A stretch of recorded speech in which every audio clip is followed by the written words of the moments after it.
Act like we never left. Yes. Family. We were just out here last night. Myself, my sister Antoinette, Rodney, and then David. We were all talking last night about well, the Brett Kavanaugh situation was the bulk of the conversation. Even though the conversation drifted into other areas where we also talked about China and Africa. We talked briefly about the Kanye West situation. We knew he was getting ready to go on to Saturday Night Live, right directly after our broadcast, and he did go on. We knew it would probably be something wild that comes out of that, and Kanye did not disappoint. The performance that was given on Saturday Night Live, I stayed up to watch it. Now I'm in Ottawa, Canada, so it's Eastern time. I think it's probably around 11:30ish at night when it finally came on. And I think his first performance had to be after midnight because they do all of their opening segment and the opening sets or whatever else, and you hear their very left-leaning form of comedy, which is hysterically funny. You know, it's always very funny, and I think that's part of the issue is that the entertainment portion of it is so good, but the truthfulness of it is oftentimes not as accurate. So when Kanye went on, his first performance was it was the Little Pump song. He came out dressed like a bottle of San Pellegrino. It was some type of water, and a Little Pump was like a bottle of Fiji water. And my thought was this was trying to show us something about advertisement, right? And how all this entertainment is really tied around selling some type of product to you, you know. But that was his first performance. And it was vulgar and it wasn't a lot to it. It was like a lot of bullshit type music talking about it was over sexualized, over too much cursing, you know, too much vulgarity. But at the end of the day, he's there to sell you water. I think that's what the message was. But Dave, you know, I'm sorry, I started running off at the mouth. We got Dave in the house, Dr. Anderson. Go ahead, introduce yourself. What's going on, YouTube family? For those who don't typically follow us, I'm David Anderson, Dr. Anderson, Captain Promotable in the U.S. Army out here in Louisiana, Fort Polk, Louisiana. Glad to have you as our listeners. Hopefully, we can conjure up a conversation that kind of gives you some thoughts and perspectives that maybe you haven't taken on. So, yeah, man, I actually didn't have the opportunity to listen to that first part of their first performance or his performance of the first song. Mhm. But judging by what you're saying and the details that you're giving, it does sound like he was trying to kind of convey that idea that, hey, this is how things go. There's a product, and we use whatever we need to market that product and attract you to that product. So, Yeah. yeah, I could definitely see that being his the idea he was trying to put out there. Um, the next song that he played, this is maybe, you know, 12:30, 12:40 at night. So I'm tired. I'm falling asleep. And he came out with who's the female artist? The new female artist. Well, she's not new, but she did the dancing in the last video too. Um, I can't think of her name right now. She's, Rapper, singer, what is she? she's a singer, yeah. All right, well, I can spend some time looking for it, else I can just pull her up real quick. Yeah. Man, her name is on the tip of my tongue. Uh, Kiana Taylor. Kiana Taylor. I haven't heard of her, man. So it was Kiana Taylor and Ye for the second song, and it was a song. I don't think it was on the album, but then there's only like two songs on her album that I really liked anyway, right? Rose in Harlem and it was another one. But anyway, uh, I was falling asleep around this time, about 12:40 at night, but I really wanted to stay up just to see what Ye was going to do and what he was going to say. And what I noticed about this second set was Kiana Taylor's nipples. She had on like this sheer brown see-through bra. That's all she had on top. So you can clearly see her areolas and her nipples. And you know, she's had some work done on the breast. Yeah. Right? And I woke up. I sat up and I was watching her very close. Erotic stimuli. Yeah. I was thinking, okay, this is the second performance. It just seems a little bit quirky. I mean, if this was 10 or 15 years ago, this was Janet Jackson at the Super Bowl, you know, I think it would have garnered a lot more attention. But nobody says anything about this now. So everything that's making the news about this, the news cycle the next day about Kanye West mentions nothing about Kiana Taylor's nipples. Right? It just shows how far we've come. Sexualized society we live in. Yeah. Okay, so that happens, and now the show is wrapping up. They have their final skit. Once again, Kanye West, and this one, you could feel it in the air because Kanye had on the "Make America Great Again" hat. He had on the MAGA hat. MAGA. He had the MAGA hat on, and then he had on. I want to say it was a Free Hoover sweatshirt, right? So two what would seem to be contradictory statements. He's wearing them, and they performed the song. Him and Kid Cudi, Kid Sees Ghost. I think the free song, or whatever. I think I feel kind of free. Ghost Town. Yeah, Ghost Town. 070 Shake was out there, you know, so he had some backup. He had a couple brothers in the back looking like they were Bloods. You know, they had the button all the way up to the top. They had their scarves on and they were bobbing left and right. So it was a cool type of set and a good performance. Kid Cudi was singing the hook. And then Kanye was getting ready to break from the script, as he does. But on network television, what we saw was everything got cut to black, went to a commercial.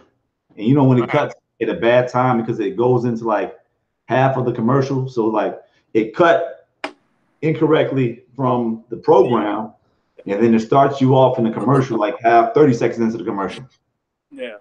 So I'm saying, what happened? And the other very strange thing was when you go to the internet, you notice that there's no tweets about it. There's nothing going on about this right now. Like I'm talking about maybe an hour after you heard nothing. Even when I first woke up this morning, you didn't hear anything about what happened on Saturday Night Live. Right. Which means that it kind of shows when they're ready to pull the plug on you, Google, YouTube, all the different networks, you know, if it's not going to be on the AP, it's not going to be, period. When they're ready to pull the plug on what you're doing or saying, they'll just do it. Right. And if they talk about it, it's a big deal. If they don't talk about it, then you never know about it. Yeah. So it's not a big deal anymore. You know, it's kind of, to me, it's unfortunate. Yeah, can I say something about that? Yeah. Yeah, I personally, I may not align with a lot of the ideas of Kanye West or this new Kanye West, but I think it's an atrocity for our media not to allow for dissenting views or views that's contrary to what the liberal media prefers, for them to prevent those ideas or perspectives from coming out. I think that's horrible. It's almost like the liberal media is monopolizing and controlling the narrative. And I think we need different ideas, different perspectives. That's important to our growth as a society and as a country. Yes. And it's going to take some research. I know right now, I think there's also some hearings on is is there a liberal media? And so I think it's some congressional hearings going on about that, and they're talking to people at Google and YouTube, and well, YouTube and Google are really the same beast, but they're talking to people at Google to figure out how the analytics work as far as what's getting shown, what's not getting shown. But the long story short is you can't really shut people up because there's always going to be somebody that is not going to go along with the flow, right? So Right. he's not the only person. Like there's a lot of people that have those feelings, but then there's only a few people who have the bravery or the courage to get up there and really say how they feel. Right. I don't know. That's my thought, because for me, I can say I'm living kind of my thoughts out through him. Yeah. So a lot of the thoughts he has, and that's why I'm so closely, I'm such a big Ye fan. Like I've always been a big Kanye West fan, but since he's come out and really, not that he's came out as a conservative, but since he's came out as and said, you know what, I'm going to believe what I believe. I'm gonna follow my heart. That's when I became a bigger fan of his. So I think they might be able to shut him down through the media. They might even be able to take his numbers, his album sales, and either shut it down literally, or else just make him look like he doesn't have the numbers that he actually has. He may still sell millions and millions of albums, and they may just say, hey, you sold something that was less than what he thinks that he actually sold. The same way when it came to the actual vote count and the lead up to how everybody felt as if, that the numbers, Trump wasn't going to get the numbers that he got, the numbers of electoral votes, whatever else.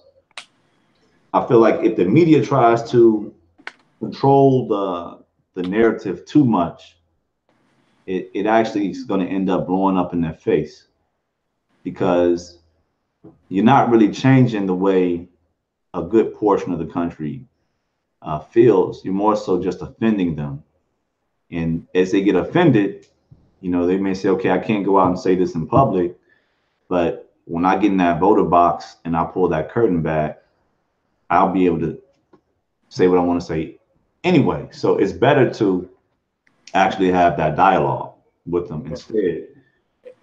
And I think one of the great things about our country is obviously the fact that everyone has access to social media or different social media outlets to where they can get their ideas out, their thoughts out, and they can't be stopped. Yes, some of the bigger news corporations provide a bigger megaphone, so to speak, for you to get those thoughts and those ideas out so you can reach and touch more people. But at the end of the day, we can pull up the rest of his quote unquote rant, on YouTube, on the internet, and we can actually hear what he had to say. And I'm glad Kanye is coming out with some of his thoughts and his ideas. I just hope he recognizes that it's also completely acceptable for people to critically analyze what he's saying and then give their retort or where they think his thought process may be wrong. And I think that's fine as well. And I think he can then turn around and give his retort as well and say, hey, well, here's where I think you're wrong. And in that, we're cultivating good conversation where good ideas and understanding can come out of that. If that's what's happening, like if that is what actually comes from this, yeah, great. But if it's just going to be media bashing, and that's the difference. It's the difference between somebody critically analyzing what you're saying or coming back with factual evidence to disprove it. But if it's just media bashing, then it's just really there to raise a person's heart rate, make them upset, stress level, or whatever else. And then they end up cracking. So if you were to relate it to like the situation with Kavanaugh.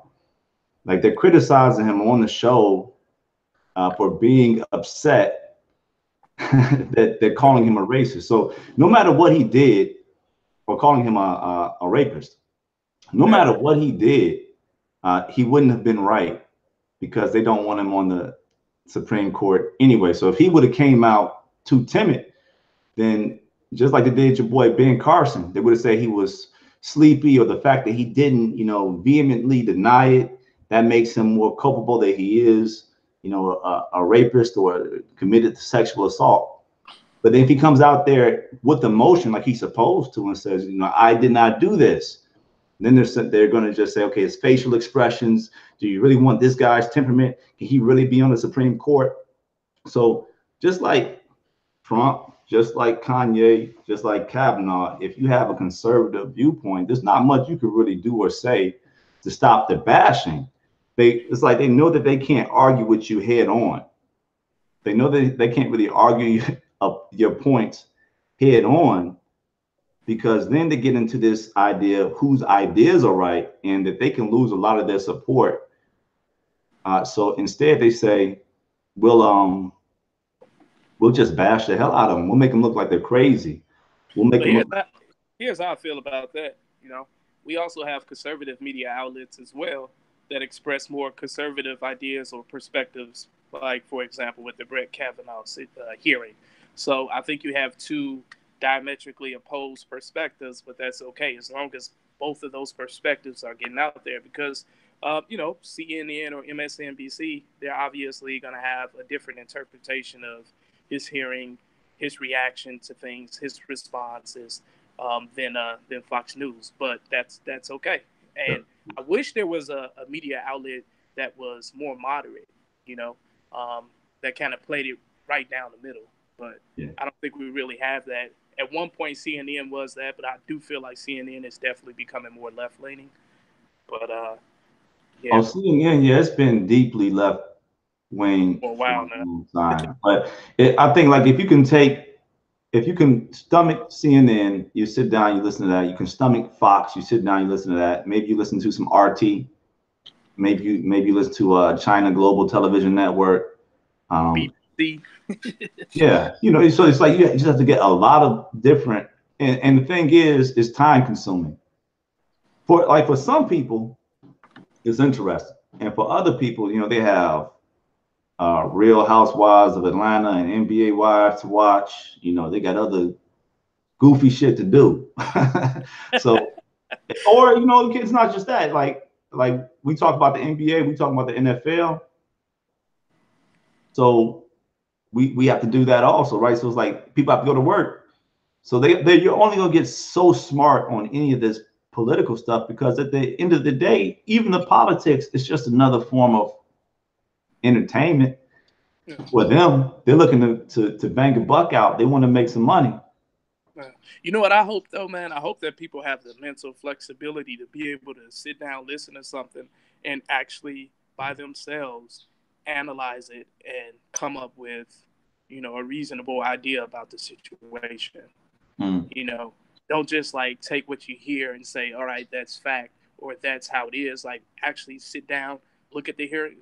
For example, with the Brett Kavanaugh hearing, look at the hearing yourself, analyze the situation yourself, draw from your previous experiences in life and come up with a reasonable, idea of what may or may not have happened, or what the best course of action is moving forward. I mean, and you can still entertain other people's ideas, but I think a lot of times people just get caught up in the emotions of a situation, or they just, completely depend on a particular media outlet as their source of what is. And this is the thing about the sexual assault too, Dave. I just want to piggyback off what you just said.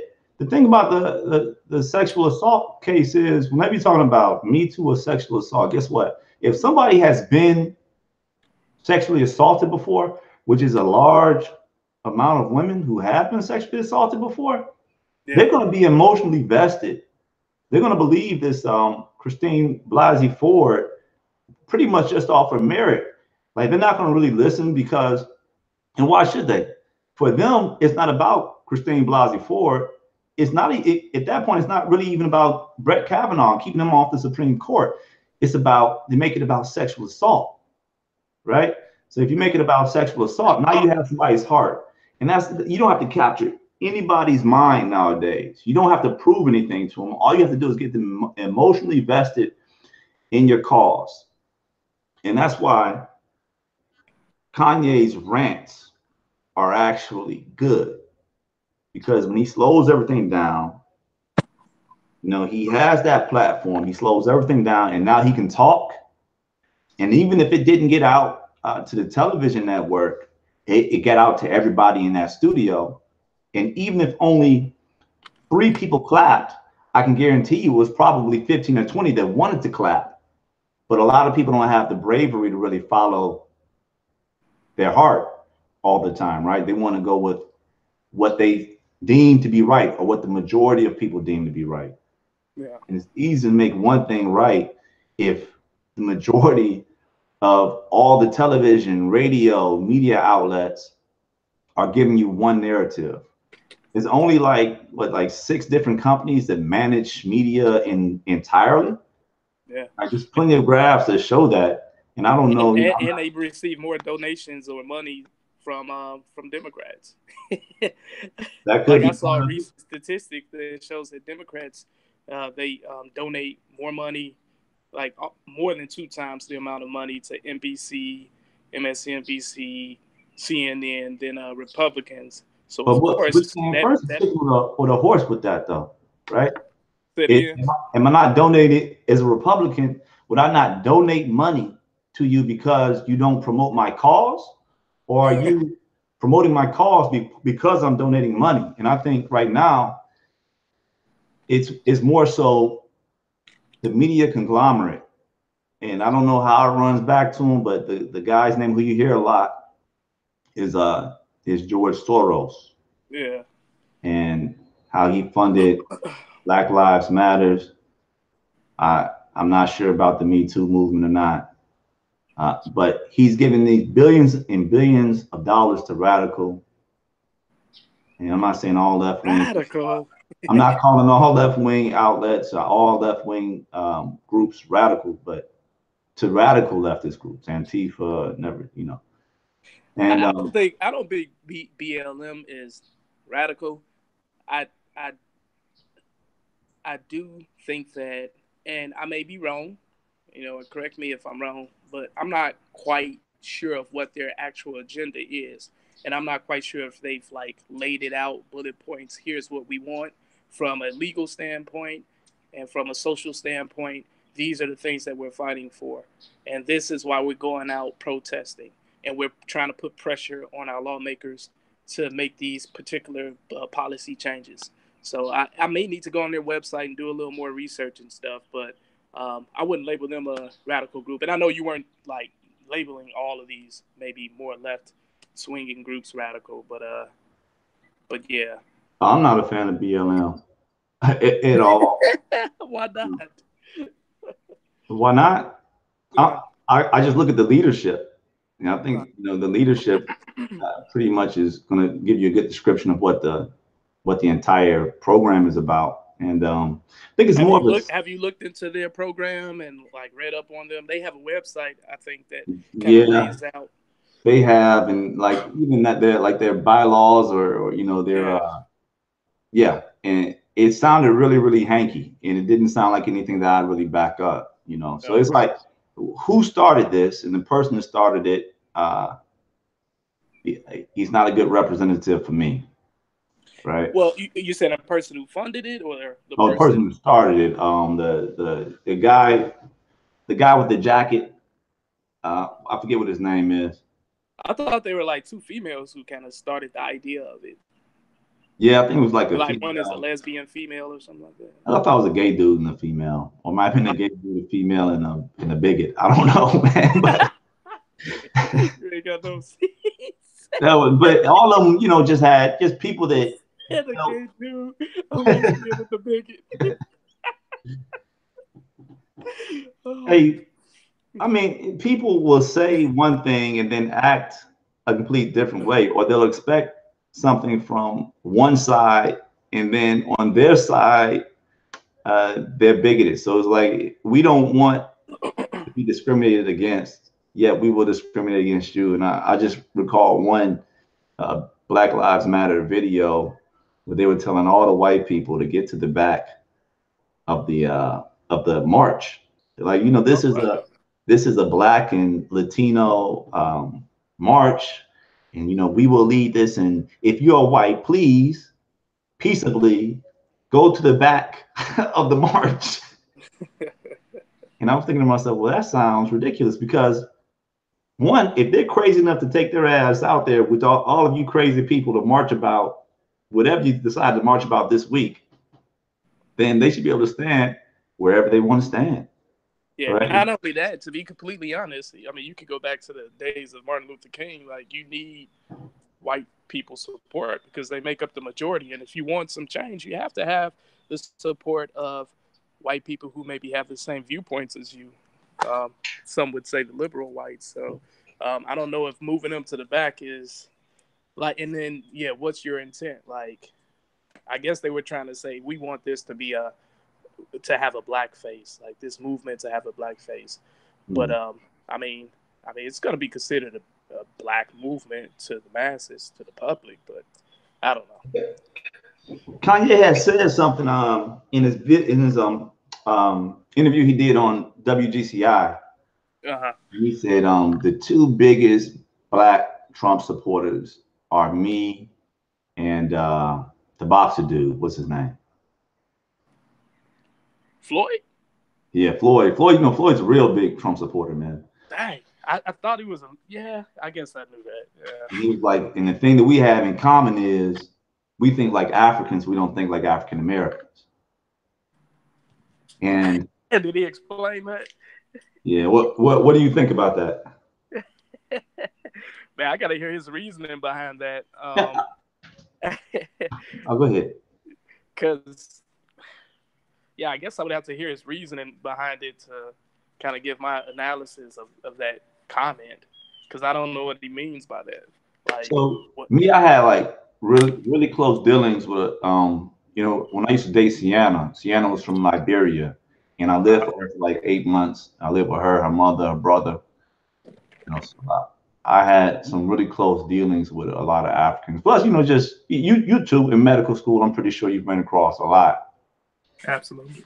And I think it's less sensitivity to feeling oppressed when you come here, which helps them to perform a lot better. Like, they don't come here with a chip on their shoulder. They come here trying to take advantage of the system. And I think that's what he was getting after. Like, for instance, if you take Africans as a subset, right? And let's say, I think it was Nigerians specifically, they're the most educated people in America. They have more college degrees per capita than even Asian Americans, right? Mm-hmm. So they're Black people, yet they come here and they're able to perform. And then you have Black people that are here all their life that aren't performing to that level. But that has a lot to do with, you know, the burden that we carry of oppression. And it's not the race. I think the racism is almost like if you step in a puddle and it's a dirt puddle and mud. So you step and you have that impression in the ground, even after you lift your foot up, like the foot being racist. People are still feeling oppressed, and it still takes time for it to rise up. But the faster we just go ahead and begin on our rise, which is yesterday when I was talking about putting our nose down to the grindstone and just going to work, that's, you know, pretty much what I was getting after. Like, we have to, even though the racism in some instances, like you were talking about in the school systems, is still there. Like, there's no denying that. There's no denying that if you go to Shoop, you know, you're not going to get the same results as if you go to some school out in the northwestern suburbs, right? So got it. And that's not an easy or uncomplicated answer. No, it's like we have to figure something out about that. But I think what Kanye is getting after is the fact that regardless of what type of pressure we have on us as far as racism, it's not nearly as bad as it was, 50 years ago. Definitely not 100 years ago. So we should be making more progress, not less progress, and moving forward and not backwards. And I don't think it's that big of a bear trap or that big of any type of a honey trap for us to allow, a justice system saying, well, the justice system is bad or the school system is bad. Like we have to work around that. Like there has to be a solution for Yeah, us as individuals. yeah, I actually agree with that. I think we just have to come up with an agenda or a plan to do that. And I think that's where we may have differing views.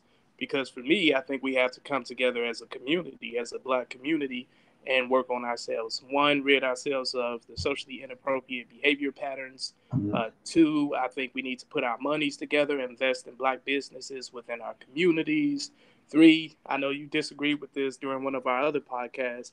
Honestly, I think it may be a good idea for us to vote as a in a block, so that we can really put pressure on politicians and legislators to pass certain policies that will benefit us. Like if we want change in our judicial system, we want to change some of those laws. If we come together, then maybe we can have a bigger effect that can make that happen. And I think we need to invest more time in our school systems and invest more money in our school systems.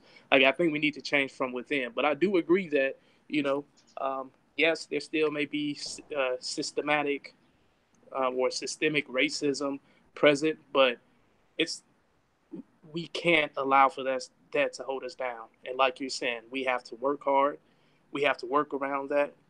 But again, like I said in one of the prior podcasts, I think we have to work on two fronts. We still have to fight against the systemic racism or discrimination that exists, but at the same time, we got to make moves and make it do what it do. And Yeah. I guess the question is, how do we move forward to to kind of push past and become successful like we're trying to? And the only issue I have, well, not the only issue, but the main issue I have with voting is in the block is then you only have one suitor. So if you vote in the block, you say hey, we're gonna vote for the Democrats. And the Democrats are gonna take you for granted, and the Republicans are gonna say, well, there's nothing we can do for them anyway, because they're gonna vote democratically. Where if you vote your heart, and the reason I say vote your heart is because then you'll have people actually have to do their due diligence and see what they truly believe, do their research, see who they should truly support, and then realize that the people that you're going to vote with may look like you or may not look like you. Right. Uh, and then also, it keeps us from being monolithic in the fact that you could have 100 people wrong and one person right, right? And that's a lot more dangerous than having 100 people right and one person wrong.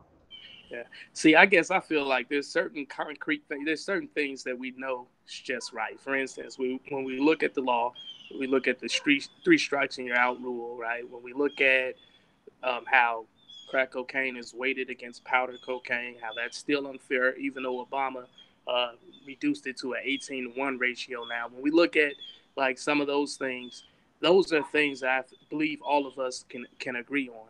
When we think about maybe the need for body cameras on police officers to be a federal law, or for the police academies to include cultural sensitivity training, I think those are issues we can all get behind.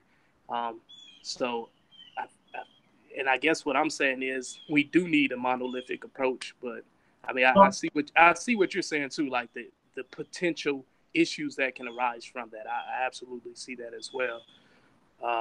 And then to kind of, I think you were talking about if we all got behind a Democrat and things don't happen the way they need to, then as a block, we decide, all right, Democrats are not ensuring that our agenda is being pushed through. So let's go ahead and switch to a Republican representative, talk with them, sit down at the table. In fact, from the start, sit down at the table with both sides of the aisle, tell them what we want, see what they have to offer, get an idea of their convictions, and then move forward with the best candidate, even if it's a Republican. If they're offering us the most, if we agree more with their convictions, then we move forward with Republicans. But I think the first thing we would need to establish is what's we would need to prioritize, like what's most important to us. And to me, I think our economic status is what's most important. So we should put that at the top of the list of things we need to work on. There you go. So that's what I was going to bring it back around to. Is that when it comes to issues, things like issue, incentive, I'm writing this down, solution. So yeah, we'll all have the same, or we may or may not, but there's a good idea, because honestly, if we think that some of our solutions will be different, believe also some of our issues will be different, because some people are going to say, well, this is a problem, and other people will say, well, it's actually not a problem. But I would say we'll probably have the most commonality when it comes to issues, right? So we'll write the issues down, and then after that, there is no true solution, right? At least this is my train of thought, which is more of a Thomas Sowell train of thought, which is you have incentives that'll change people's behaviors, but that won't fix an issue, because if you fix one issue, another issue is soon to arise.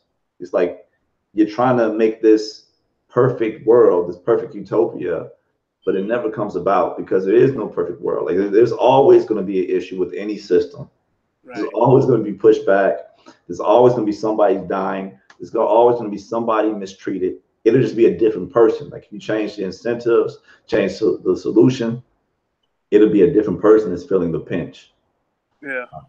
But the other idea is that you don't outright fix anything. So if somebody tells you, well, all we have to do is lower taxes and do this and do that, it'll be fixed. It's like, no, but you can give a person an incentive to change behavior, which is different from just giving somebody a solution to fix a problem. And a lot of times what happens is they'll give them the wrong incentive or a bad incentive. Thomas Sowell, he wrote a book called Knowledge and Decisions, and that was a big chunk of what he was talking about in the book was just, hey, it's all about incentives. You know, it's not really about fixing one thing. You fix one thing, two more things will break. Yeah. You know, and he had a lot of different vignettes that really drove that point home and made it clear. But the idea that you have so many people that don't know about Thomas Sowell, I don't know if we mention him on here all the time, but I don't know if you ever picked his book up or any of his books up. I've listened to some of his like YouTube videos or podcasts, but I haven't read any of his books. Man, he has some fire books, man. Yeah, I'm still like, man, I got 5 books on my list that I need to knock down. I'm almost done with one of them, Homo Deus, which is an excellent book too. But then I got like 3 more books, but I'll add him to my book list though. Okay. Definitely. Which one would you? The one you just named, is that the one you would Knowledge and Decisions is recommend? A pretty difficult read, man. Like I had to read that one with the thesaurus and dictionary. Yeah, he uses a lot of big words, and it's like he puts a lot of thought into every paragraph. So every paragraph is like saying 3 or 4 different things. So I have it, but I use that one more. That's not good for my ADD, man. Yeah, I got ADD too. I can't read it straight through. But I say like my favorite books of his, he has one was like his personal odyssey. It's Thomas Sowell, A Personal Odyssey. He talks about coming up in Harlem in like the 1930s and 40s. He's over 80 years old now. He's old like grandma was. Okay. But he's still sharp as a tack. Yeah. And then he has another book called Civil Rights or Civil Rhetoric. And he kind of like pulls it's funny because the same way he's talking about the civil rights movement, it's the same way we're talking about Black Lives Matter right now. So my same stance on Black Lives Matter, I'm like, this is kind of a hanky movement. He was kind of looking at civil rights like that in the 1960s, which is it's a little bit disconcerting for a lot of people. But then you're saying, wow, nothing ever really changes. Yeah. And then the last one that, well, not the last one. He also has a book called um, um, Black Rednecks and White Liberals. Okay. I think I've heard that title rings a bell. I don't know if you said it during the podcast, one of our previous podcasts, but I've heard that before. Yeah, Black Rednecks, White Liberals, and he has another one called Conquest and Cultures. Okay. But the one he's famous for is Basic Economics. So this is like probably the largest. I have that book. Yeah, he I wrote have this. it downloaded. Yeah. I actually have that in my Kindle. I've read like part of it, but I'm not completely done. Yeah. Yeah, yeah. So if you like that, then you'll like the rest of his books also. Okay. And the thing is, so um, while we're talking about that, it's also a guy named it's got Naim, Nai or Nail. I have the book right here. It's a book called Empire.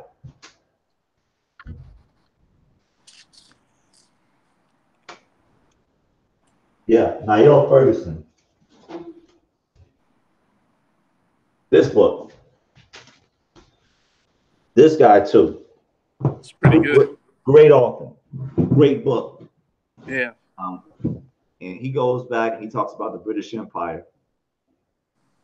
And he's not dialing it up. He's not making anything that would sound like super unbelievable, like it was just so great. He's actually saying, no, it was a racist system.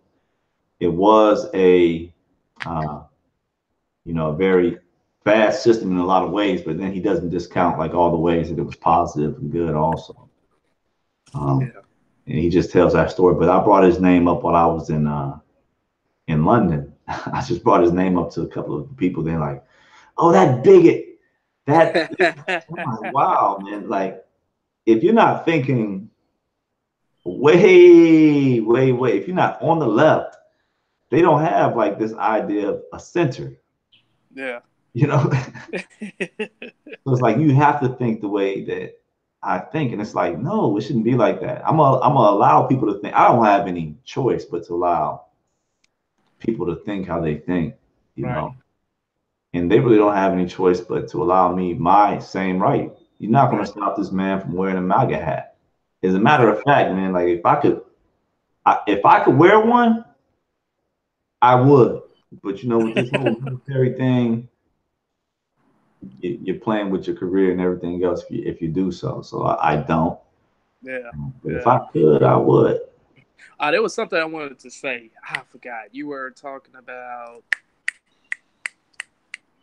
incentives to Oh, change behavior, and oh yeah. So, have you heard of Dr. Claude Anderson? I think we mentioned him before in his book like, Powernomics. yeah. Yeah, so I knocked that book down. It's a really, really good read. I think it has some really good ideas and thoughts on how we can improve our community as Black Americans. But what I think we really need to focus on is how to play the game of capitalism, because that's the way our society is ran. It's based on capitalism. I mean, the idea of capitalism, or it is a capitalistic society. Mm. So I know that we struggle with a lot of social issues, and there's some social things we want change. But I think we're taking we're not putting our focus on what's most important, and it's really learning how to tackle and play the game of capitalism. Because if we can do that, then I think we can actually engender a lot of the maybe social changes that we want. But it starts with capitalism.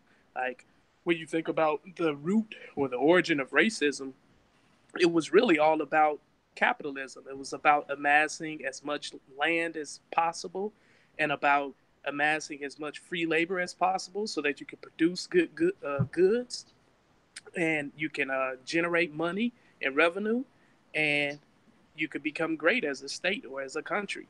Mm. And it was just essentially Europe's, to be just completely blunt, it was Europe racing to see how much of Africa they can colonize and take over and benefit from, and then as well as the rest of the world, how much of South America, North America that they can make theirs and benefit from it on all levels, not just from a fiscal or pecuniary level, but even when it comes to uh, the field of healthcare or medicine, Mm.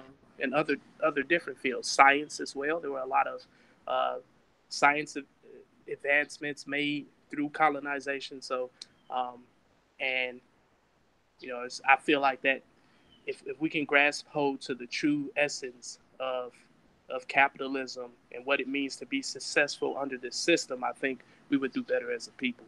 Yeah, I mean colonization, uh, and it wasn't that it was a good thing. It's just it's a thing that happened because it was destined to happen.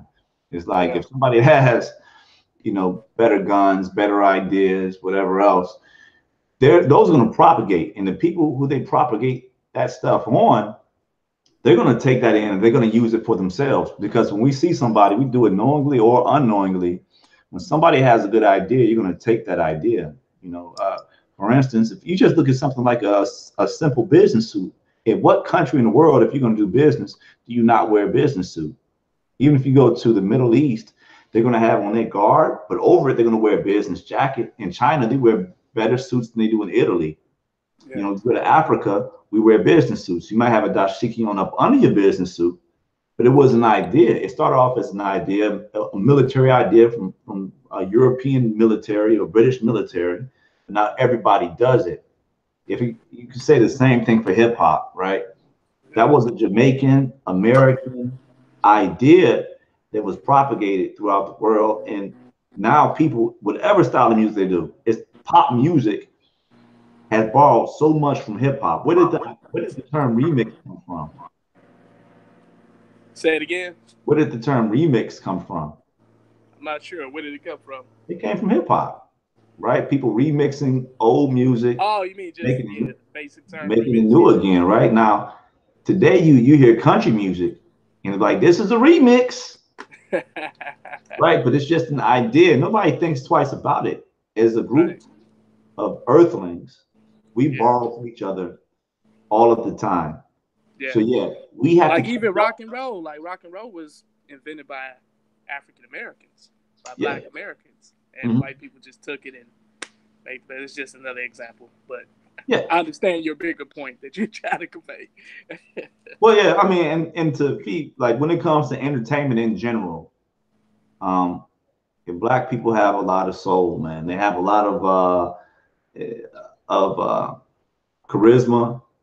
We make really good entertainers, make really Absolutely. good preachers, make really good leaders. People like to see a person with charisma out front. I'm not Yeah. saying that every black person has it, not saying that every white person doesn't, but that's just a fact that when it comes to American culture, one of the things that makes American culture so unique is the African American experience, which, if we're all told, all fair, is the American experience, right? Absolutely. They go hand in hand or hip to hip. But yeah, so just that idea that good ideas or good things get remixed, reused, recirculated, nothing is developed in a vacuum. And understanding that now, when it comes to capitalism, we have to catch up. It's not like Absolutely. things are happening. You have 1,500 billionaires in the world, and only 15 of them are black. 12 to 15 of them are black.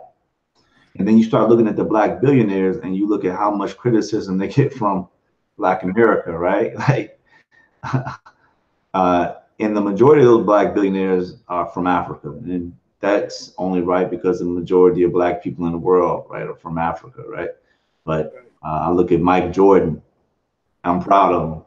And I realize he may have been a huge asshole. He's going to have a lot of detractors. Whenever you're talking about sport and you're talking about locker room politics, guess what? What you see on the field is not what you're going to see in the locker room. Somebody has to be the asshole in the locker room, right? Right. Somebody has to be mean. Somebody has to bully his teammates. And that's Mike. That was Mike. And but at the end of the day, the man's worth $1.7 million. We got to borrow some of his ideas and figure out what he's doing. See, but Likewise with yeah, Kanye. yes, sir. Kanye's not a billionaire, but he's a multi-millionaire. He has hundreds of millions of dollars. People need to look and ask themselves, what is Kanye doing? What is Kanye doing to be successful? and what are his ideas? What are his politics? And kind of just dissect that. And not saying you have to accept it, but you shouldn't scoff at it at the same time, because this is what this man is doing to be successful. See, here's my thing. I wish that billionaires or black billionaires or millionaires would actually take the time and go into black communities and try to teach them how to become successful, how to ascertain not just money but wealth and assets. Mm. I wish that, and I'm not saying that some of them aren't doing that. Obviously, they are. Like when I think about Kevin Hart and how he's helping out everybody who's in his team to become big. Like Lil Rel, he now has his own little sitcom on Mm. television, and he's been in a couple of movies and TV shows, and he's doing big. So he's teaching the people around him how to succeed like him. When I think about LeBron James and his team of friends around him, he's making sure that all of them are having the same success as him. When I think about Jay-Z, and even in one of his songs, he talked about that. Like, I'm not making it if everybody around me or everyone in my family aren't on the same level as me. Like, Mm. that's not success to me. So I And him, hope him and Beyonce, if you put them together, they're worth like 1.6 billion. exactly. That's a ridiculous amount of money. So I just hope that these black billionaires, yes, we should look at them and try to figure out how they've become successful. But I hope that they're also proactive, going back into our communities, not just pouring money, but pouring strategy and blueprints on how to succeed in particular areas of life, even if it's through the networking that they've done and the people that they've met, like getting those people to come into our communities to show our children, show our parents, show our black families how to become And successful. who's And I doing think that that's more right now than Kanye West? Who actually, if you look at his last interview he did with GCI, and what he was right. talking about bringing the Yeezy brand back to Chicago, about building Chicago up. And they were talking about, you know, Chance Chance gave 1,000 pair of sneakers out, and 6ix9ine came out and he was handing out chicken and turkeys and shit. Kanye, what are you going to do? We have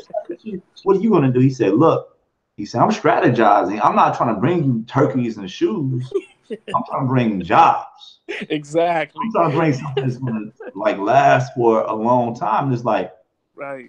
but somebody who doesn't get it, who's not that intelligent, that shit goes right over their head. They don't get the difference between being given a fish and being given a job. Right. Right? So if he's saying I'm gonna transform Chicago's economy, he's like it takes time, and he's Absolutely. right. You know, one thing I know is every mission we work anywhere across the world, we don't just go in there without a plan. Right. There's a plan, to the goddamn plan for shit that may never happen. This is the Absolutely. way the country plans. This is the way Google plans. This is the way anybody with any amount of knowledge on the subject of planning plans. They're planning years ahead, and they're planning different layers, you know. And so seeing that and understanding that, don't expect for somebody to just react and just bring you a bag of turkeys. Right. If you react and bring you a bag of turkeys, they're just going to be poor 1,000 turkeys, and they would have fed maybe 1,000 people, and that helps for the moment, but it's not lasting. It's not a lasting change. So now we're talking about, hey, how do we change Chicago's economy? Right. At the same time, you have to step back and say, okay, he's had this conversation with Trump, and maybe that was bad for people's feelings. At the same time, Chicago crime is down month over month since Trump has been in office. By hook or by crook, it's happening. Crime is down. Go look at the stats. Murder is down month over month over month. Black poverty or black unemployment is down, which goes hand in hand. Crime going down, black poverty going down, black joblessness going how much down. has employment improved in the state of in the city of Chicago? I'm just curious. Like, has there actually been a bump in the employment rate or a decrease in the unemployment rate in the city of Chicago? I haven't seen the stats on Chicago individually, but I would say, okay, if you're talking about less crime, why do we have less crime? It's going to be less crime because now a person who has a job doesn't have time to get involved in bullshit. That's my thinking, but Yeah. I could be wrong. Like, but overall, if you just look and say, okay, this guy was supposed to be bad for Chicago and he's not, and then the dangerous part is if they win the House, if when I say they, if the Democrats do get the House or the Senate back, and they impeach Trump and they reinstate all of their policies, and we see an increase in crime in Chicago and an increase in black joblessness, which may or may not happen. But then think, what do they always do? They always reach back and say, well, Trump gave us this economy. He set us up for this big fall. Like I had one economics teacher who had this idea that whatever you see happening in the economy right now is delayed by 3 years. He had a reason for thinking this, whatever else, but it just made no sense. Because if you make a change in the economy, such as you lower taxes, that hits somebody's pockets immediately. It's nothing that they have to wait 3 years to see a tax return that looks better. Like, no, if you're going to do something while you're in office, you want to get it done now. You want to get moved through the House and Senate as quickly as possible so people can see the change quickly as possible. I think it's a way that they kind of shift the blame by saying, okay, no, if the economy has improved, that's because Barack Obama set the economy up for this improvement. Like, I don't know, but I've heard those type of theories also. There's some truth to both of the arguments there. Like some of the policies that Barack Obama put in place did help our economy to turn around, and we were still feeling the effects of Obama's economy. Now, when it comes to Donald Trump and his tax cuts, like, yes, it really benefited large corporations and even some companies. And obviously, if they're getting more money, that's going to help boost our economy. The question is, will that be last longing? And will we have that trickle down effect? That's yet to be seen. And it is true that if you put more money in people's pockets, like obviously they're going to spend more and the economy is going to have a boost and it's going to make people's lives better. But it also depends on which economic bracket you fall into, because I actually ended up paying more in taxes. You haven't seen the tax return yet. Now, they may be withholding more taxes, but then you might get a nice fat tax return. This will be the first tax return we actually get, because last year I think it went into effect right before the last tax returns. But, oh yeah, you're right. So you'll see it this year. You're right. Yeah. And I think it's going to be pretty decent. And you'll have extra money, even if it's $500 or $1,000. Like, a family of four that makes $50,000 a year, they're only going to see an extra $1,000. Like, are you shitting me? That's still more money in That's your a lot of pocket. money. $1,000 is a lot of money, man. They're acting like maybe to somebody who's sitting on in Congress and they're making $190,000 a year. It's not a lot of money, but for the average American, that's $1,000 is plenty enough. Yeah, helps pay off that, and at the same time, like you said, that if the large corporations are paying less money in taxes and they're able to spend more money on capital construction, whatever they call it, and they're able to spend more money on employment, or employing people, on labor costs. Yeah. Again, that's another way that it's going to positively affect the economy, because it comes back around to production. Like, you can have all the paper, like Zimbabwe has paper money, so you can free all the money up you want to free up. But if you don't have production and people are actually producing, you have more people working, you're going to have more product produced. That's true. But you know what the only issue is, though? A lot of these companies are doing like stock buybacks. So they're taking the extra money and they're buying up the stock in their company. And I think that was a big issue, the fact that was happening.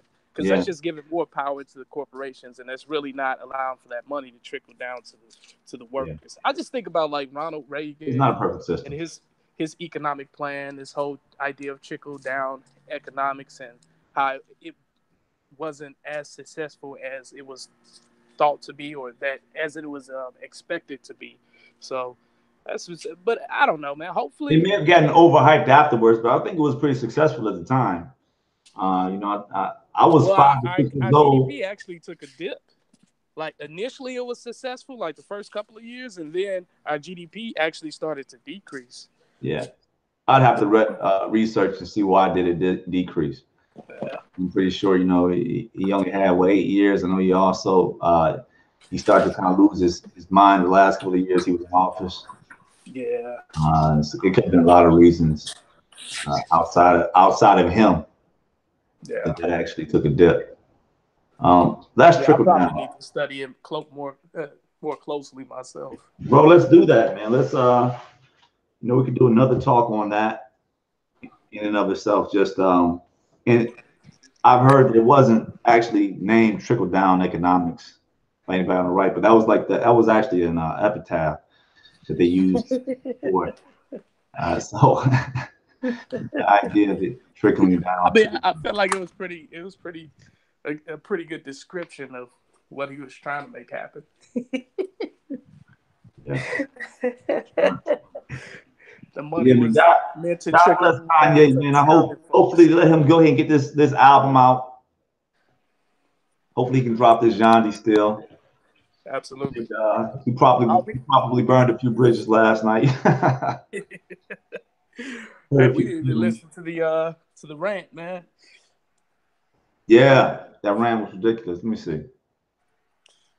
Pull it up right quickly. Yeah, he got right to the point. Came out, did his piece. I'm gonna share out my screen here. Mm-hmm. They bullied me. They bullied me backstage. They said, don't go out there with that hat on. They bullied me backstage. They bullied me. And then they say, I'm in a sunken place. You want to see a sunken place? Okay. I'm going to listen to y'all now. I'm going to put my Superman cape on. Because this means you can't tell me what to do. Follow your heart and stop following your mind. That's how we're controlled. That's how we're programmed. If you want the world to move, Tell me hit pause when he starts to lie. Yeah, hey, can you pause? You want to pause right there? Yeah. All right. You think he was lying?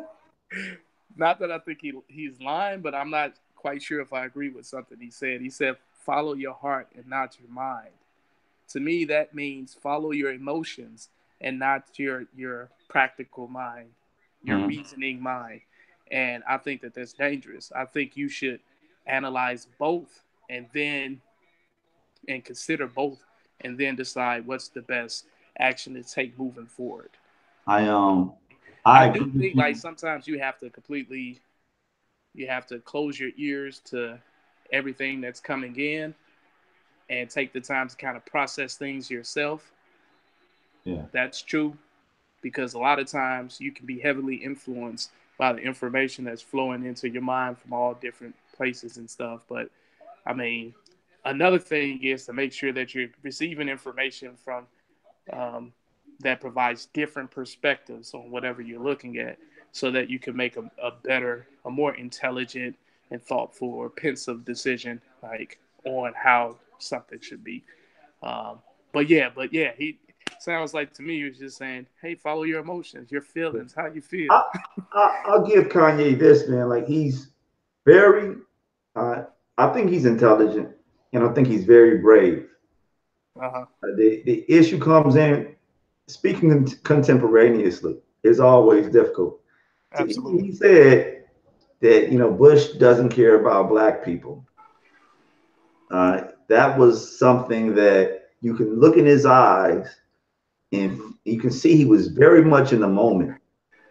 And sometimes when you're so in the moment, you'll say something, and what you're actually saying isn't, you're not communicating it as clear as you could. And that's why I'll always give him the reason of the doubt, because he's never just saying something, he's not saying like this wasn't written down. This was something that he had on his heart and he wanted to get it off his heart. So I think what he was saying in that moment is more so to the people that will listen to him right now who have their minds made up. So you're correct. You follow your mind. You should be able to analyze things. But all throughout people's lives, especially in the last 10 to 15 years, they're being moved emotionally through their heart. So, i.e., I always use the example when the movie 12 Years a Slave came out, and there were people in the audience that were, crying. They were making noises. Like if they see somebody get hit with a whip, they, oh, oh, like they felt the pain because it wasn't anything mentally. They weren't reading this. Like if they were reading it or just getting the information, like plain from a graph, this is what happened. This is how many people were sold back into slavery, whatever else. Then maybe it would have a different effect on them if they actually see it and hear it, and the music and the violin start playing. That starts to work on somebody's heart, and realizing that when Kanye's music comes on and it's going the other way, and I always say, going the other way as if when you brush your hair, you spend a lot of time brushing your hair in one direction so you can get your waves going or whatever else. Or a dog or a cat whose hair lays one way, if you really want to piss them off, brush their hair the other way.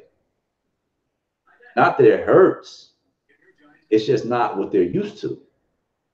And so when Kanye is talking about emotionally, hey, follow your heart, but follow it another way. Like, listen to what I'm saying right now. Let this music that I'm saying at this moment right now hit your heart. Then I understand where he's coming from. But in the long run, you're right. You're absolutely right. You want to step back and you want to analyze everything. But the fact of the matter is, people haven't been given the opportunity to analyze everything. One, because they don't have enough time. So when you have a lack of time, you have people who have to make, snap judgments, snap decisions, and what they're watching is the Comedy Channel, CBS, NBC, CNN, MSNBC, BBC. And those are all saying the exact same thing. So if you know that CNN is left leaning, the rest of them are left leaning too, because they're not going to have contrasting views. And this is the other thing. I'll say this about Fox also. Every news channel, if it's Fox, which is the only really right leaning news channel that I know, or any of the other news channels that all seem to lean left or left center, they're left of center. They always have one, I'll call him token Republican, who doesn't speak very well, who's never really given the opportunity to speak, who never really thinks outside of exactly what you would think that Republican should say, right? And they always shut them down. So they'll show that all the other panelists, and especially CNN, which will have like the biggest bullies, the biggest left-wing bullies that they can find on their panel every time. They always have like these loud mouths that don't allow anybody else to talk, and just say the most, crazy things, right? But this is me. Yeah. But if it's Fox, Fox does it too. They have I forget the brother's name, but he's left leaning, but he's not very well spoken. He's very easy to shut down. He never gets his points out, and it's all short form. That's why when it comes to somebody like Joe Rogan, I think Joe Rogan's podcast is ingenious because it's long form, because he asks real questions about real people. Like, he doesn't just want to know what your politics are. He wants to know who you are, which allows a person to look inside of a person's heart and a person's mind and have that opportunity. Where here, if you're not thinking like a person like Candace Owens, I think her name is, right? If you listen to her on Joe Rogan versus, I don't even know if they would allow her on CNN or any of those. They'll talk about her, but they're not going to talk to her. If you listen to her interview on Joe Rogan, I think she did very well on that. And the only person Joe Rogan hasn't had on yet is Kanye West. He's had like all my other favorite people in the world. He's had them on. I think, has he had Dave Chappelle? Hasn't had Dave Chappelle on yet either. But if he can get Dave Chappelle and Kanye West on that show, hey, those are two people I just want to. It's long form. It's like 2 or 3 hours long most of the talks. Yeah. Well, I'll say this. I I think think that that your your explanation expert. of what Kanye meant was a bunch of balderdash. However, I will give it to you because it was extemporaneous as far as Oh him shit. just going off the cuff. So maybe it was a slip of the tongue. So I'll give that to Yeah. you. but and it seems like he was in it. He was definitely in his emotions at the time, and sometimes when we're emotionally overwhelmed, it can get the best of us, and sometimes we may not clearly articulate our thoughts or what we're trying to say. So Yes. I'll give that. I'll give that to Oh, thank you. So point one for score one for Antoine, right? him. But and two, when do we not use our hearts first? And that's the biggest issue, especially with people of our complexion and darker, right? The fact that uh, we do have a lot of pent up frustration and anger about the past, man, and things that happened in the past, to the point that it causes us to think emotionally first and really analyze things later. And it's a process too. So I'm not trying to make yeah. it seem like it's just black people, or trying to make it seem like it's not. It's nothing that everybody doesn't, to some extent, deal with. Uh, but I think the process has to be had. Like, a person's not going to start thinking sooner than they're supposed to start thinking. Like myself, I can say I didn't think about much of anything until I turned 27, 28 years old. Right. Until then, it's like I was just taking a lot of information in, and I saw some things I was interested in. But for the most part, when it came to politics, when it came to, religion, I was kind of into religion. But when it came to things that are, a thinking man's sport, I spent as little as time possible having to be complicated by those things. And then you get to a point where you want to think and you want to learn more and you want to read more, and you start to do that. But the more you know, actually, the more troublesome it seems, because then you start to see more of the world's ills. And then I feel like the first layer of ills that you think that you're seeing are actually just all smoke and mirrors. It's like when they're talking about climate change, and think yeah, it's possibly real.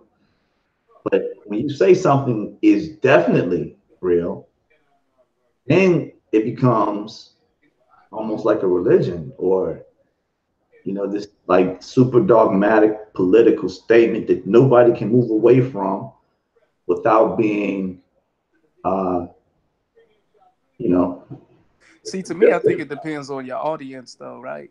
Like, if you have people need to just change their thought process, because when I hear like, oh yeah, climate change is real, I think to myself, yes, we see it via science. So based on all the specialists within that area, they have evidence showing that climate change may be occurring. Now, I also recognize that science isn't perfect, and there's been times that things that were theoretical that became factual in the future were changed based on the new science or based on new studies and things of that nature. So I always take on the mindset that you're kind of saying, like recognizing that things can change, recognizing that it's hard to say that something is truly factual in a sense, right? And I think by taking on that mindset, you always keep your mind open to different possibilities, and that's important. But I mean, some stuff is factual, right? Like this table that's right in front of me, I know that it is, as I'm tapping on it, that it's hard, at least based on my mind's perception of what hard is and what hard means. It's hard. Like, so I can say that that's factual. Could that potentially change, years from now, hundreds of years from now? I don't know. Maybe it can, but for the context of time that we're in right now, this is hard. Like, okay, yeah, that's understandable. So How some about things are a little more concrete than others, but um, yeah, I think people just need to be a little more, keep their minds a little more open. how And about then getting back to the us being emotional first or whatever, hmm, I think that as people mature and they grow, they learn to kind of to be more aplomb or poised and step back. And instead of reacting, you know, recognize their emotions, appreciate their emotions, but at the same time, take the time to critically analyze a situation before just acting. And that comes with maturity and with growth as an individual. yeah. And I think it's across all races, black, white, Hmm. Chinese, no matter who you are, you have people who are extremely reactionary, and I think there's a spectrum too. You have some people who are very um, aplomb and poised, and they really, really don't even appreciate their emotions. And then you have some people who are just completely reactionary, and them taking the time to analyze the situation is always delayed. And then you have some people who are right in the middle. I try to, you know, position myself to be right in the middle because Yeah. I think emotions are important and they have relevance as well. So, All right. So how about the idea? I can definitely buy that and understand that, Dave, because I know that as much as I might say I like to analyze things with my mind, I'm very emotional also. And I don't think that I would expect that anybody is moving through life without emotion. But just as right. we age, that they continue to grow their ability to do due diligence and study before they come to these concrete conclusions. Because the other idea that I want to get to is just the idea of sovereignty and a person being able to have their own ideas. So you have personal responsibility when we're talking about, okay, less of you need to pull yourself up by the bootstraps, more of you're actually losing your sovereignty or losing your ability to be your own person. Um, the more you buy into these ideas that pretty much sold wholesale to everybody. And so not having that, what really hurts us is having one news station, Fox on the right, and it being villainized, and then having every other news station on the left saying the exact same thing and saying the same thing over and over and over again. But then turning turning that or spinning that topic and acting like Fox has so much influence and saying, okay, this is why you're bad. It's because you're putting out these bad ideas. We have more and more proof of fake news story, blatant smearing of people on the right, and really no recourse, no way to go back and get around it other than maybe a more grassroots way through the internet, which is, I think, the reason that Trump was able to pull off his win in 2016 was because you had Alex Jones, you had a lot of right wing news outlets, or not even news outlets, but just bloggers on the internet. So doing basically the same thing that we're doing right now, talking. But then when they change the algorithm on YouTube or Google, where you see less and less of that, they make it less likely that you're going to have a Trump in 2020 because they're trying to pretty much shut the internet down where you can't even really get ideas out on the internet.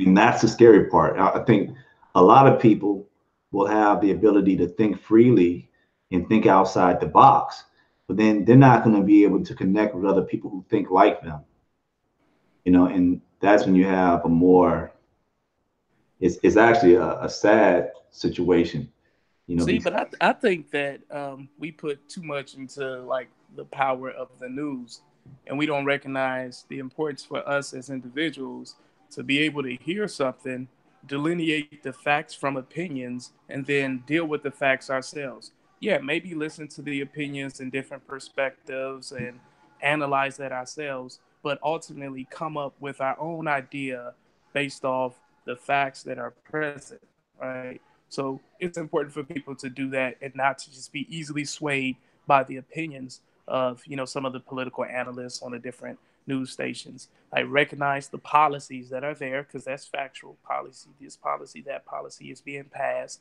Listen to the different perspectives. Do your own research. Think about it yourself, and then ultimately say, all right, this is probably going to be the effect of this particular policy, and here's the way that I'm thinking. That allows for yourself not to be so heavily influenced, you know, by the media. The issue is a lot of people, like you said, don't really take the time to do all of that. It's like, all right, here's what I'm hearing. This is what it is. This is what it means. I'm rolling with that, and you know, I'm moving forward. Dang, there was something else you said that I wanted to speak on. Ah, man, I think it was towards the end of what what you were just saying. Jesus.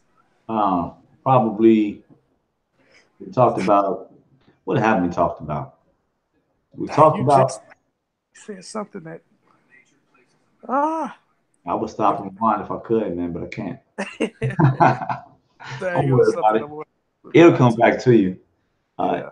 in the meantime, man, what other Ah, celebrities outside of Kanye West do you think that you will follow that actually is bucking the trend, that's willing to step out there, put their neck on the line, put their career on the line, and say what they believe that you listen to? I know there's other ones out there here and there, like Clint Eastwood, whatever else, but you know he has a different audience. But as far as you, what other celebrities do you think are bucking the trend? So we got Floyd Mayweather, we got Kanye West. yeah. I'm gonna be honest, and hopefully this doesn't sound like I'm insulting celebrities, but I'm a little skeptical No. about what they have to say. So I'll listen to them, obviously, Mhm. and I'll take it in, internalize it, and deal with it myself. But one celebrity actually that I do like, who I think would be willing to buck the system for what they believe in, is Dave Chappelle. Yep. Yep. And Favorite yeah, person. Dave, yeah, he's Favorite person. yeah, he's a good person. I think he's really intelligent. He's a critical thinker as well, and I think you know, he doesn't just take things for like surface level or whatever. He's not superficial, I guess is what I'm trying to say. I mean, people So who are in the business for the business, they always look at Kanye West for being in the business for understanding the business, but always being somebody who was pretty down to earth, which sounds crazy because a lot of people say, please, Kanye's so into himself, whatever else. But he had given interviews years ago. He was like, if uh, you're a fan of Kanye West, you're a fan of yourself. And then I had to go back and think and listen to all of his music. And I said, wow, man, like all of his music was really like motivation music, right? He didn't have any music where he's really, you know, dissing other people and this person is like this. He was never really into that. All of his music was like the type of music, like he had this song came out in 2001. I think this song changed my damn life. It was no, it was like 2004, 2005. It was that Impossible song. Well, Mission Impossible 2. oh, Um, okay, it's impossible. It's yeah, impossible. But you know, I use that as like my theme song because at the time, I was in the truck, man. I was trying to become a military officer, and I was in debt. I had other things going on, and it's impossible. But it wasn't. So it's just, but song after song after song, I could, you know, run down them, but they're all motivation songs. And then, you know, he changed his name before this performance last night to Ye. And the way he had mentioned Ye before was Ye is the most mentioned word in the Bible. I don't know if that's true or not, but he said Ye means you. He said, and I'm one of you. I'm like, I'm the people. He's like, so he's trying to just show. And even his style of rap was, I remember the very first interview he did in the Source magazine. This was years and years ago. And they asked him, you know, what type of rap he was going to do because he wasn't a gangster rapper. He said, if I want to be a gangster rapper for a day, I'll be a gangster rapper for a day. But he said, I'm going to rap about whatever's on my heart, which is the most authentic thing I think for anybody to say. Like you're gonna write about because you're not the same person every day. You know, you might think about one thing one day and another the next day. You don't want to get pigeonholed in anything, and that's one thing you could say Kanye also did. He's been all over the map with his music. You can't really, you know, put him down and say this is, or put him in this hole and say this is definitely what he's all about. Basically, at the end of the day, he's a very uh, free thinker, and that's really why people are attracted to him. So even though that he's offending some people right now, as people grow, the funny thing is, like any type of classic music, when it first comes out, like when Miles Davis came out with Bitches Brew, it contemporarily, nobody was feeling it at all. They all hated it. It was 10 years later when people came back to it and was like, you know, this is actually kind of hot. And you can say the same thing for Kanye West and Yeezus, or Kanye West and 808s and Heartbreaks. Like when those first dropped, nobody liked them. But I guarantee you go put 808 and Heartbreaks out on right now, it's in this time, it's good. So he does that. So I think in 10 years from now, I think we're going to come back. And a lot of people who are 20 years old right now, who are saying it's so awful, are going to re-listen to what he said when they're 30. And mayhaps, not all, not even most, but some are going to say, damn, he was right. So here's how I feel about Kanye. First of all, I like a lot of his music. I think he's a great artist. In fact, musically, I believe he's a genius, to be completely honest. Like, just sonically, like his understanding of sounds and things of that nature, and even some of his songs lyrically, like I really enjoy it. I think he's on a whole nother level. But my issue with Kanye West is um, he tends to be, he's very emotional, Mm-hmm. and so that's one thing, and I think he's reactionary as well. But that's fine. You know, we all have those moments. You know. Mm-hmm. Secondly, I think how can I say this? I think that he needs to learn a little bit more patience, and I think he needs to learn to have a little more equanimity and be able to sit back, think about how he's feeling, think about the information that's in his mind, and then come up with a better way, or not a better way, but then at that time articulate what he's thinking and what he's feeling. Yeah. Because like a lot of his rants are, you know, he has some gems in some of his rants. He says some stuff where it's like, yeah, that's absolutely, that is a truth right there, and people should hold on to that. But it gets lost in the midst of maybe some of the garble, you know. And I think if he just took the time to gather his thoughts and then to clearly articulate them in a manner that could be received a little bit better, that would help him out a lot. So I think that's my only thing with Ye. All right. But y'all be going at that man left a lot, and I don't think it's actually that helpful. I think the universe has balance. 90% of news are liberal. 90% of TV, LA, New York, writers, rappers, musicians. So it's easy to make it seem like it's so one-sided. That's true. You know, I am kind of free. I thought this country said I could be me. I love me too. And I love y'all too, so bring the band back.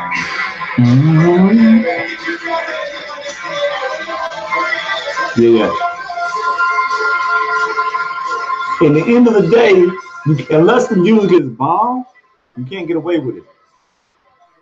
Say it again. At the end of the day, unless your music is really that good, you're not going to be able to get away with any of this, That's true. what he's saying or whatever else, you know. So I think the music actually helps. But where does the music hit? The music hits you in the heart. It doesn't hit you in the head. And you can say that about 90% of all of our media. It's going to Yeah. hit you in the heart first, and it's going to make you cry. If they can make you cry, or if they can make you laugh. So you have the Comedy Channel. You have Jon Stewart. You have Trevor Noah, and the guy who moved to the late night show. All hysterical. I mean, they're so funny. And if you only get your news through them, then damn it, they got you. I mean, that's it, because they're funny and they're cool, right? And they're making you laugh. So they got your heart. And once they got your heart, they don't need to get your mind, right? But then listening I to think, the see me, Republicans, I think the Republicans are dry and in a lot of ways boring, in a lot of ways don't have much media savvy, and they're weak. Even though they may be right, they're not going to be able to really get out the vote the same way that the left can. see, I don't think that's. I think it depends on the individual. Again, I think people fall within the spectrum. Would I say that most people are more emotional than critical thinkers? That yeah, that may be true. But honestly, I think, and yeah, maybe I'm speaking from myself, and I'm not thinking about the general public. Because in my eyes, like I may not agree with Republicans solely based on the policies that they're proffering up, because Right. I don't think that their political agenda would be best for my particular demographic. And it's not necessarily because this person says sounds dry or whatever. And there's been times I've heard Republicans speak, especially more moderate Republicans, and I'm like, yeah, you know what? There's sometimes I've heard Marco Rubio suggest certain policies, and I'm like, yo, that makes a lot of sense, and I would actually agree with that. You know, Mm. so for me, it's more about the policies and the effect that I believe that policy will have on us. Those policies will have on us as Americans. All right. So, Hey, let's do this, because uh, we've been talking about the politics for a minute. Let's throw a little U-turn in. Let's talk about the hip hop. Let me okay. ask you this: what other rappers um, can you really mention in the same breath when we're talking about politics and we're talking about consciousness? Because people always use this term woke. Who's woke? But sometimes the people who use the term woke are asleep at the wheel. Honestly, come on. Like, and a lot of times when it just comes to, and I'm not talking about street smarts. You have your people who are street smart and do just fine in business, right? But when you're talking about a person that you can really relate to, like I've never dealt drugs, right? So I can't really relate to somebody who used to be a drug dealer. Um, Somebody who really has the opportunity and the ability to touch a different segment and larger segment of the population. What other rappers can we really mention outside of Kanye West? Yeah, I mean, it's very limited within that particular category of rap, but some rappers that I could think of um, that are very influential and they have a political message that I think is positive. Jay-Z, especially in that his last album, the 444, Of I course, thought he tackled a lot of different political issues and gave his perspectives friends with Kanye West. on the yeah. What'd you say? Friends with Kanye West. Friends with Kanye, absolutely. Yeah, And first. then Nas, he's a little more extreme, but even Nas, like the last album that he put out, he gave a very, he gave some very, his lyrics included some very extreme ideas and viewpoints, but still, I think that he's matured a lot, and you know with his lyrics, he has a lot to say. I think he's a little more conscious. Especially a lot of people sleep on his Lost Tapes album. I thought Oh, that was one of his best albums. yeah. Um, Nas's music. He also did the album with Damian Marley. I don't know if you oh, heard that one. He did a reggae album with Damian Marley that was outstanding. what? Well, you do you recall the name of it? I probably just could look up both of them. Yeah, it came out probably like 5 or 6 years ago now, but it was tough. So yeah, so Nas, everything he ever really dropped, he's always been conscious. Yeah, So like him and Common, that was my next person comment. yeah, Common is like Chi-Town Nas, man. Yeah, yeah. So Common Nas, um, The Roots, The Roots. Oh yeah, yeah. um, Most Def or Yasin Bey now. Khalid, Yeah, Talib Khalid, Kweli. Yeah, Talib Kweli. Yeah. I had a story with most definitely. KRS is pretty conscious. Yeah, I you know know, he has a some little bit. questionable ideas, but Yeah, he was a little bit before my time too. You yeah, know, I got on to him like probably in the late '90s. hmm I think with KRS, PRT, Poor Righteous Teachers. But you know, it's like that's always been maybe 10 to 15% of what hip hop is. A lot Absolutely. of people, a lot of people are trying to wholesale tell you, oh, hip hop was positive back in the day. Well, you always had positive artists. Yeah. But you can always say the blanket majority of hip hop music, man, has been on partying. And then you have another segment that came from that was on bullshit. It was just on, you know, gang banging or gangster rap, whatever you want to call it. And then you had the South came in, and the South really changed it up because until that moment, it always been about East Coast, West Coast, predominantly East Coast. But when the South was able to break in, I think that's when the Midwest and Chicago, in particularly, really got into the game because a lot of Chicago people from Chicago have a more Southern accent Yeah. because we like one or two generations out the South. So we related to that music so much more, like the Cast, the Outcast, the Andre 3000s, who's that peeking in the window? Was that a Goody Mob? Yeah, Goody Mob. When they were coming out, man, like people loved that music so much in Chicago. Um, but we just realized, like, man, we're not really on the scene yet. We had Twister, we had Common, you know, and outside of those two, and we had more local acts, like you had Psychodrama, Charlie Luch. yeah.